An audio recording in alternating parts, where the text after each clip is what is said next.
Okay. Yeah. I don't know. I mean, this is one of those movies. Yeah. Welcome to Sincast, presented by Cinemasins.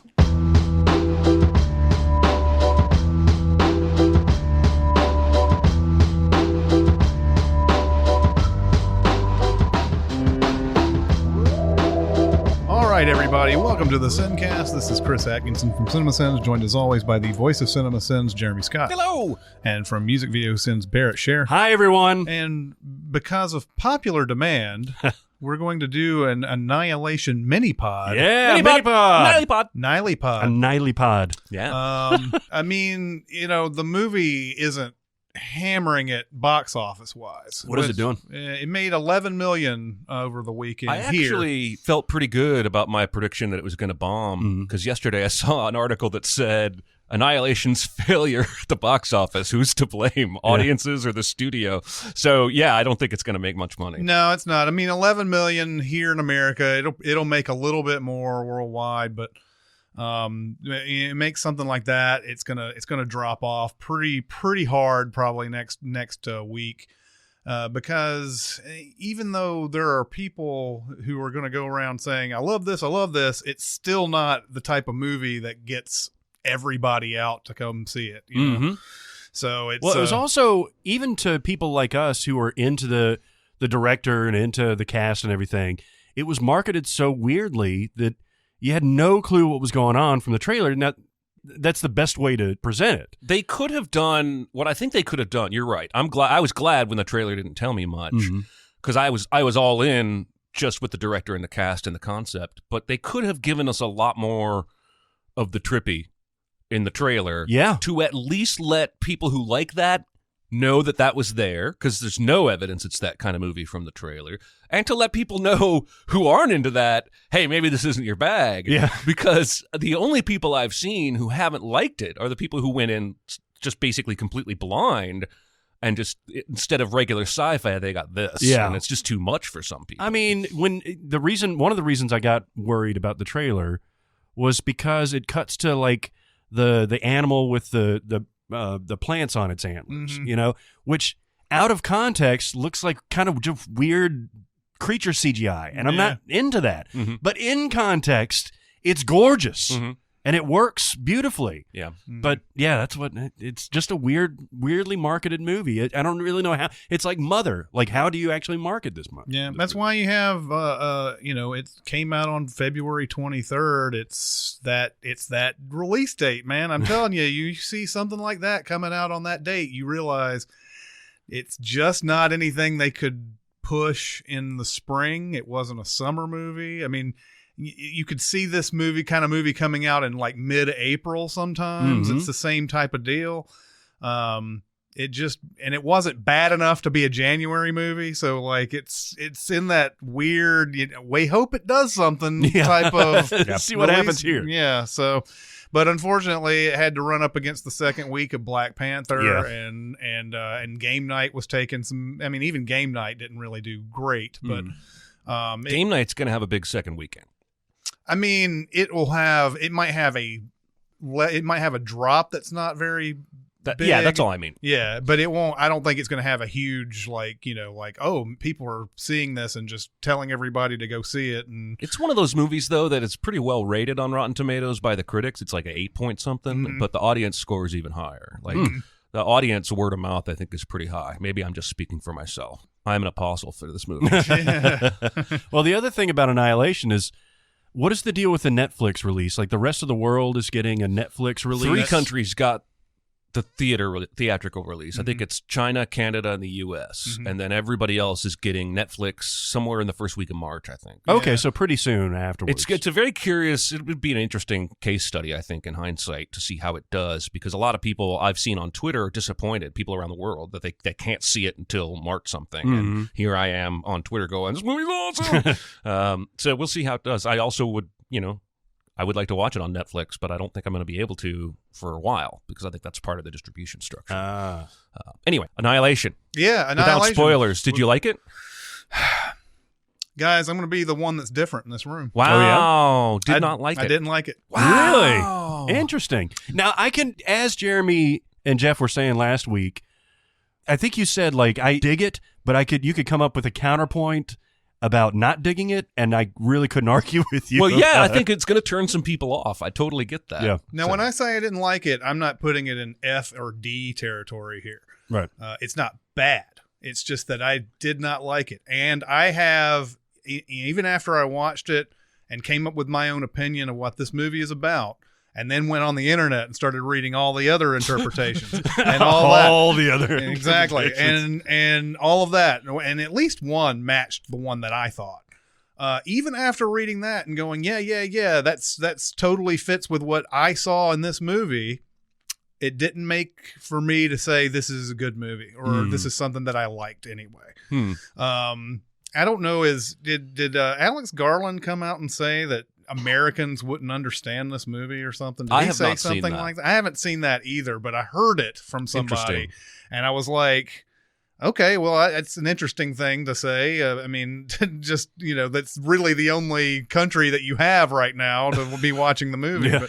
But, Well, and considering it's set in America and stars Americans. yeah, I mean, I guess it's sci-fi concepts that are this kind of big level sci-fi concept type of thing is what he's talking about. Yeah. And he might be talking about a certain portion of America or whatever that can't, deal with something like this. But wasn't 2001 A Space Odyssey, wasn't that kind of panned by critics, or it was think like so. middle of the road, that kind of thing? I think so. I don't think it was a hit or anything. I'm not necessarily comparing it. I am comparing it a little bit, and we'll get into it a little bit in spoilers, but this could be something like that. Could be. Where, like, some of the critics, I think I mentioned that Woody Allen, when he first saw 2001, he didn't like it, and then he saw it like another 3 times. By the third time, he was like, this is one of the greatest movies ever made. Yep. So, yeah, I mean, this has the potential for something like that. It can, and obviously I will watch it a couple of more times before I come to a final verdict. But after my first viewing, and we'll get into it in the spoilers as to why I feel this way about this movie. But yeah, I mean, here's a guy that has really done no wrong as a writer and as a director so far. And of course, maybe that's possible that I was going in expecting something Yeah, really, all had. and it was disappointing as to what was in my head. But I'm probably going to put this in. Originality means so much to me. And I think this would be a C+ normally, but I'm going to give it an extra little oomph to the B- because of the originality factor. So that's where I'm going to sit on this one. All right. And Barrett, you liked it, right? I did. Some of the CGI in here is a little bit off-putting. Some of it is genius, I think. I can't wait to discuss those things. Right, yeah. So, I mean, I think that keeps it out of, like, solid A territory for me, but I think it's B+ A- for me. Because you can tease this thing out so many different ways, and each way that you look at it is valid, I think, and you can make a strong argument for it. And so kind of doing a thought experiment and saying, like, what if it is about this? And then viewing it from that lens and then something else, that is very cool to me, and it makes the story more dynamic, I guess. Yeah. And I'm down with that. Performances were awesome.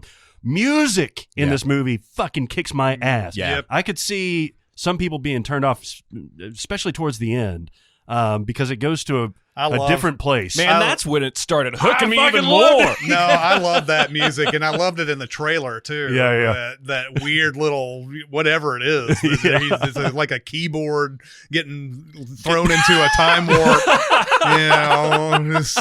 Well, and it all starts with those bass, that cello. Like, yeah. I was just like, I think I had a conversation with a friend of mine about this movie, and it basically went like this. He said, it doesn't answer any of the questions. And I said, I think it's only interested in asking the questions. And my friend said, well, I didn't even understand what some of the questions were. Yeah. And I think that's a fair reaction to have, because this movie throws a whole bunch at you and says, figure it out. Yep. Now, for me, maybe it's just where I am in life, where I was the night. I mean, it's been a long time since I've seen a movie with my brother. I was geeked out to love this because of Ex Machina. But honestly, just like my brother, we both walked out really confused. And it wasn't until the next morning when we both kind of went, Yeah, I dug that. Same thing happened to me. And so there's nothing I can say against Chris's opinion. I can't wait to dive into the specifics of what we all liked and disliked about it. But for me, it's a solid straight A. And I can't wait to go back, but I will be going back to game night first. Oh, okay. Which is something we'll talk about later. We'll do a game night mini pod. I just have to see it. Anyway, so yeah, solid A. Anything else to say before we get into the spoilers? I don't think so. I think this is a movie that if you want to dive into it, yeah, you're gonna have to gotta dive get into into spoilers. It. Yeah. So that's what we think before we get into the spoilers, and now let's get into them. Bring it. Yeah. Bring it. No spoilers! Kevin Spacey is Kaiser Soze. Luke's father is actually Darth Vader. She's the sister and the daughter. They just No. I'm reading the books. So yeah, the thing about this movie is that it's setting up this, and this is I actually read this on one of the movie sites decided to do a breakdown of this movie, and this is basically what I thought was going on during the whole thing. Is what if the Earth got cancer? Is basically the conceit of this whole movie. We see at the very beginning of it, some meteor hits a lighthouse, and from that, all this sort of, this shimmer comes from it and everything, and it starts growing and growing. And, they're at one point, I do love the line where they're in their little facility and everything. And Jennifer Jason Leigh is like, in a couple of months, it will be where we're sitting right now. Yeah.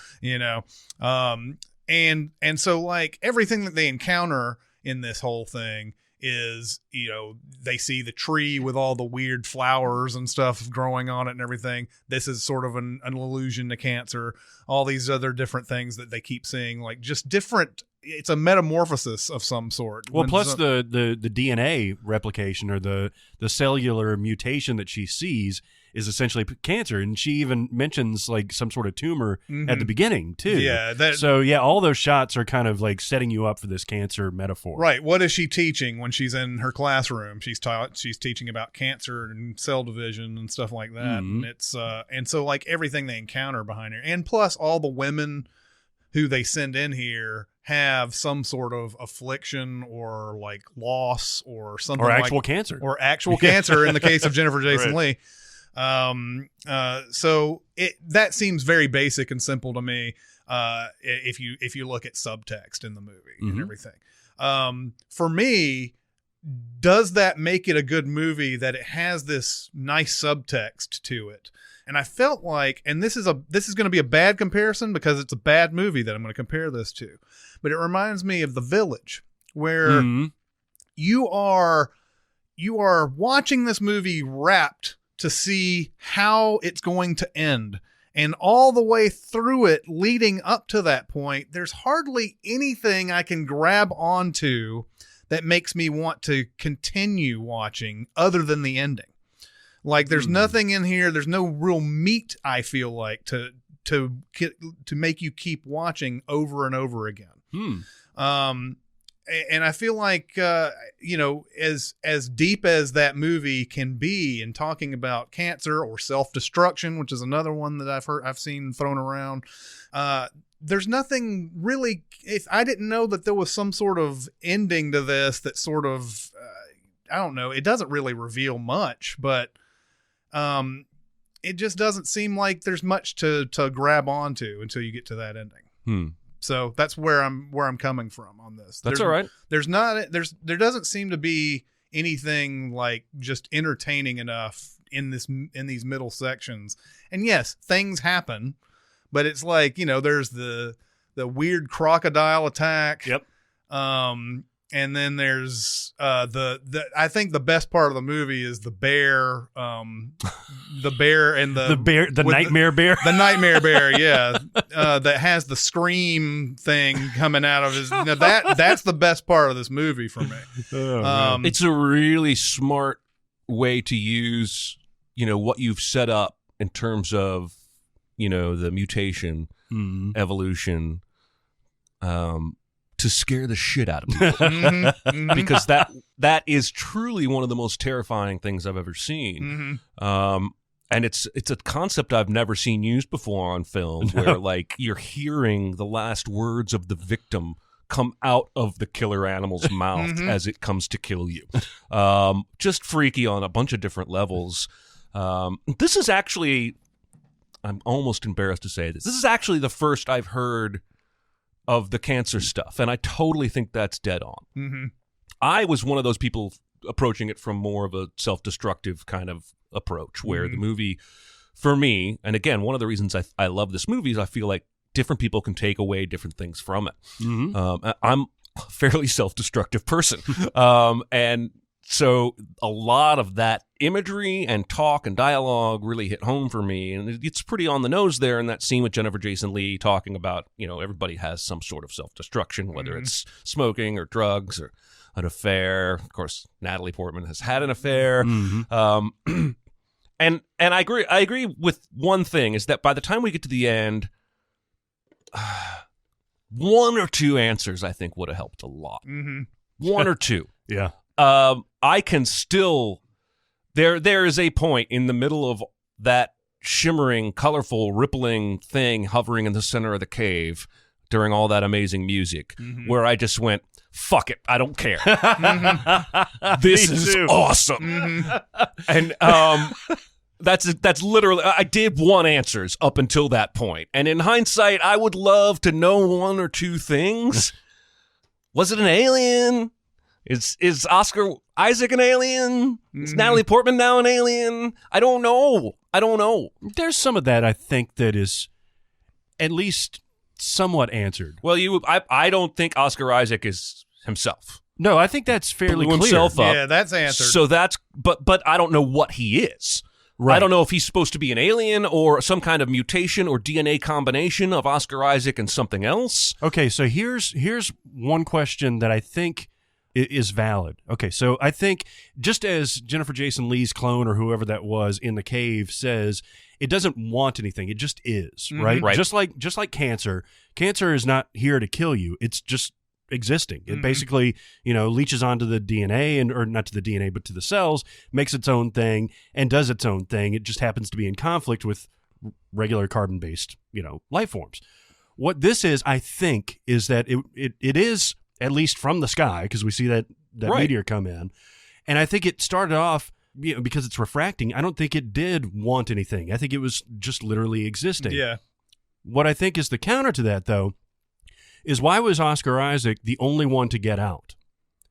And why was Natalie Portman, his wife, the only other one to get out? Yeah. I think that it's morphed into something that does want to be, and that they sent Oscar Isaac's clone out. We're calling him Oscar Isaac, whatever his character's name is, Kane, I think. Kane. Yeah. They sent Kane out to essentially recruit Natalie Portman's character so that she would go in and that they would have a chance to mate and propagate this species. I totally agree. I totally agree, by the way. I totally agree. Wait, I'm confused. Go ahead.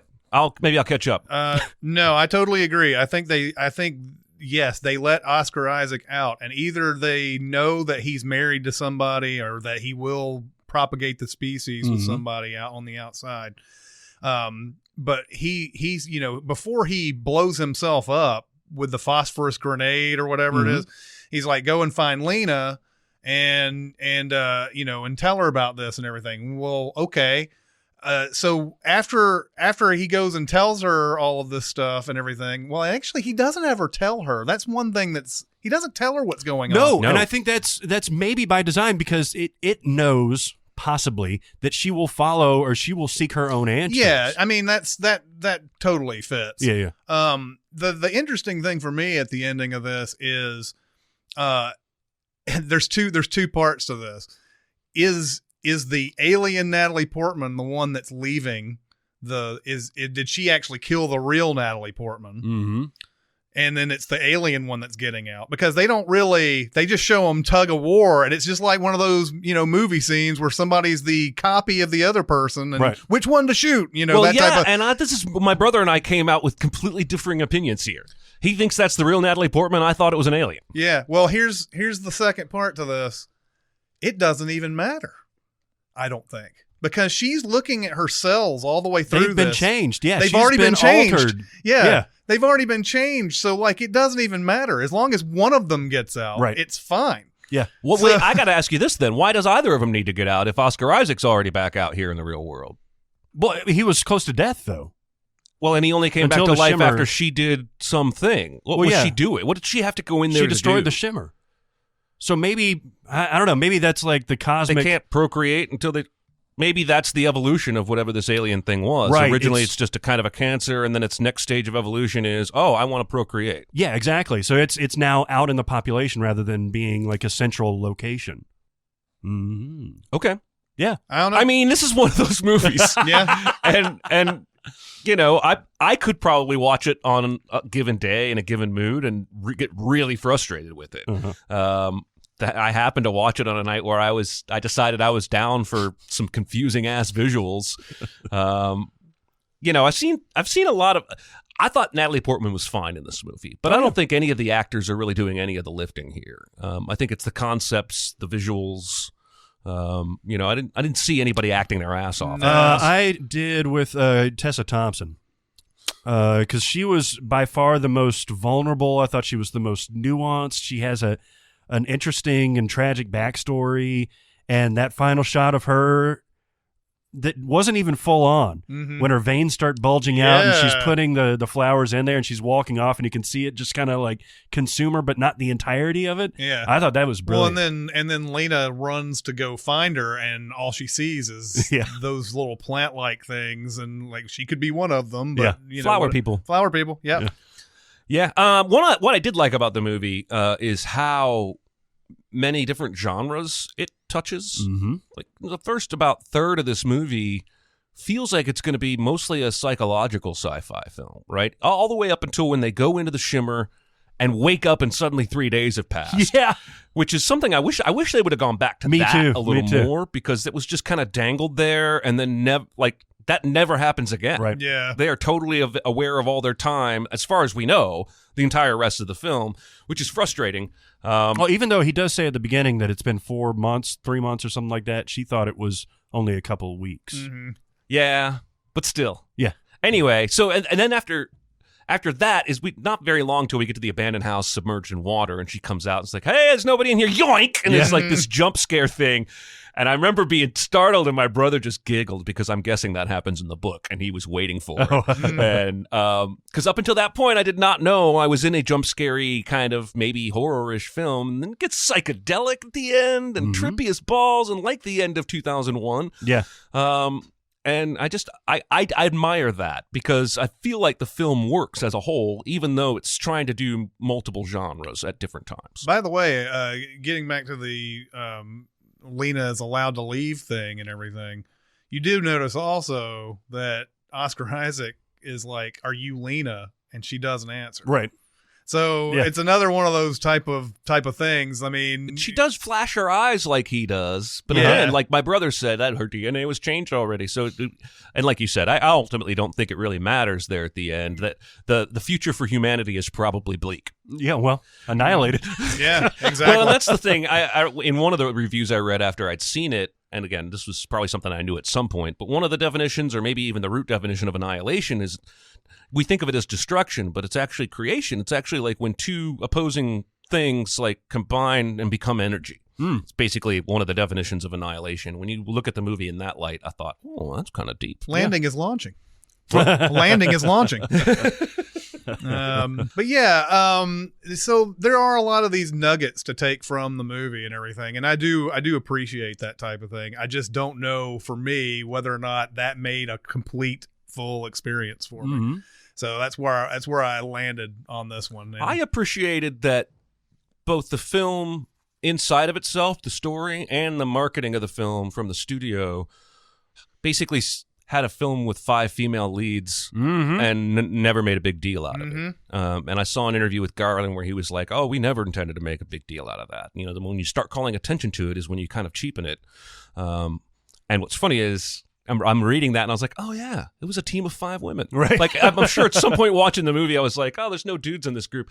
But you know, there are enough dudes in the story, I guess, maybe. I didn't realize it. That's passes the kind the of Bechdel test. But that's the kind of equality we want. Right. It's the kind that feels natural and isn't something we have to make a hoopla about because it just is. Yeah. Well, and this is coming from Paramount, they did Mother as well. Mhm. I'm kind of interested to see because I believe they went through some upheaval there for, they went and changed all their, their top execs and all, or changed at least one of them, because they weren't coming out with anything that was hitting, or unless it was like a Transformers or something like that. Right. And I wonder if the idea was, well, I'm going to be completely different from what Paramount's done in the past, and we're going to come out with Mother and Annihilation and and all that. They do have a Mission Impossible coming out. They do. I mean, you have to pay the bills. Yeah, exactly. But it is interesting that the big studio is deciding to do this, and it will be also interesting to see if they think it's worth it. Because Mother didn't do anything. This doesn't appear to be doing anything. I wonder if it's like a Cloverfield paradox thing, though, where that Netflix deal is worth it could chunk be of change, It could be. And that they would trade a potential $100 million at the box office, which is less than likely, for $55 million from Netflix. I doubt they got anything like that, because Cloverfield was apparently $50 million, and that was a known name entity. And this is also not including the United States for distribution. So I bet it was like somewhere more like 20 million. Did you see that article that in 2018 they have 700 new original movies and series coming out? Mm-hmm. I mean, they're burning cash. There was a South Park that happened this past season where basically the conceit was that if you called Netflix, you could just get your thing greenlit. And Cartman called. I think this is the one where they're planning on doing their own superhero franchise or something. And they have it all written out on a chalkboard, like solo movie for this character. Then we get to the full. It's all like the Avengers and everything. But they end up calling Netflix, and the guy answers the phone and is like, "Hello, Netflix, you're greenlit. Please tell me your idea, please." It is kind of like that. Yeah, it kind of is. All right, guys. So yeah, if you're like me, I would say go to see it, but don't expect to be just enthralled all the way through it. If you go in with low expectations, or with saying this is going to be something new, I think Jeremy mentioned last week that it's unlike anything that he's seen before, which I agree with. Yeah. Then you can kind of be completely open to it and see what's happening. I guess you probably saw it like that too. Yeah. But you also had pretty high expectations because of Alex I Garland. did. I did. And if you're like Jeremy and Barrett, go in head first and watch this thing. Yeah, baby. That'll let's see. That'll do it for this mini pod. It's a mini pod. The Niley pod. This is Chris Atkins and Jeremy Scott and Barrett Scher. We'll see you next time. Thanks for listening. Comment on our episodes on our SoundCloud page. Check us out on YouTube, Twitter, Facebook, and Reddit. And be sure to visit cinemasins.com.